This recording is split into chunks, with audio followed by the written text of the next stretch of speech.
ಚಿಕ್ಕಬಳ್ಳಾಪುರ ಜಿಲ್ಲೆಯ ಚಿಂತಾಮಣಿ ತಾಲೂಕಿನ ಸೇಕಲ್ ಗ್ರಾಮದಲ್ಲಿ ಲೋಕ ಕಲ್ಯಾಣಾರ್ಥವಾಗಿ ಭಾನುವಾರ ಶ್ರದ್ಧಾ ಭಕ್ತಿಯಿಂದ ಚಂಡಿಕಾ ಯಾಗ ಹಾಗೂ ಸತ್ಯನಾರಾಯಣ ಪೂಜೆ ನಡೆಯಿತು.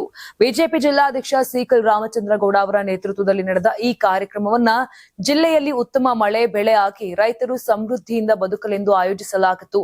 ಮಧ್ಯಾಹ್ನ ಬೆಂಗಳೂರಿನಿಂದ ಆಗಮಿಸಿದ ಕನ್ನಡದ ಹಿರಿಯ ನಟ ಶಿವರಾಜ್ ಕುಮಾರ್ ಅವರು ತಮ್ಮ ಪತ್ನಿ ಗೀತಾ ಶಿವರಾಜ್ ಕುಮಾರ್ ಅವರೊಂದಿಗೆ ಪೂಜೆಯಲ್ಲಿ ಭಾಗವಹಿಸಿ ದೇವರ ಆಶೀರ್ವಾದವನ್ನ ಪಡೆದರು. ಈ ಸಂದರ್ಭದಲ್ಲಿ ಆನಂದ್ ಗುರೂಜಿ, ಮಾಜಿ ಸಚಿವ ಜಿಟಿ ದೇವೇಗೌಡ, ಜಿಲ್ಲಾ ಪಂಚಾಯತ್ ಮಾಜಿ ಅಧ್ಯಕ್ಷ ಪಿಎನ್ ಕೇಶವರೆಡ್ಡಿ, ಜೆಡಿಎಸ್ ಜಿಲ್ಲಾಧ್ಯಕ್ಷ ಮುಕ್ತ ಮುನಿಯಪ್ಪ ಸೇರಿದಂತೆ ಹಲವು ಗಣ್ಯರು ಉಪಸ್ಥಿತರಿದ್ದರು. ಬಿಜೆಪಿ, ಜೆಡಿಎಸ್ ಹಾಗೂ ವಿವಿಧ ಕ್ಷೇತ್ರಗಳ ಅನೇಕ ಮುಖಂಡರು, ನಿರ್ಮಾಪಕರು ಮತ್ತು ಸ್ಥಳೀಯ ನಾಯಕರು ಈ ಧಾರ್ಮಿಕ ಕಾರ್ಯಕ್ರಮದಲ್ಲಿ ಪಾಲ್ಗೊಂಡಿದ್ದರು.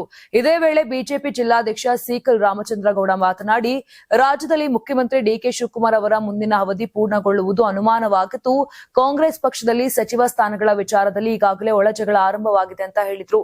ಡಿಕೆ ಶಿವಕುಮಾರ್ ಉತ್ತಮ ನಾಯಕರು ಮತ್ತು ಅಭಿವೃದ್ಧಿ ಕಾಳಜಿ ಹೊಂದಿದ್ದಾರೆ ಅಂತ ಹೇಳಿದ್ರು. ಅವರಿಗೆ ಪೂರ್ಣಾವಧಿ ಮುಖ್ಯಮಂತ್ರಿ ಆಗಿ ಮುಂದುವರಿಯಲು ಸಾಧ್ಯವಾಗೋದಿಲ್ಲ ಅಂತ ಅನುಮಾನವನ್ನ ವ್ಯಕ್ತಪಡಿಸಿದ್ರು. ಒಟ್ಟಾರೆ ಧಾರ್ಮಿಕ ಭಾವನೆ ಮತ್ತು ರಾಜಕೀಯ ಹೇಳಿಕೆಗಳ ನಡುವಿನ ಈ ಕಾರ್ಯಕ್ರಮ ಸ್ಥಳೀಯ ರಾಜಕೀಯ ವಲಯದಲ್ಲಿ ಚರ್ಚೆಗೆ ಕಾರಣವಾಗಿದೆ.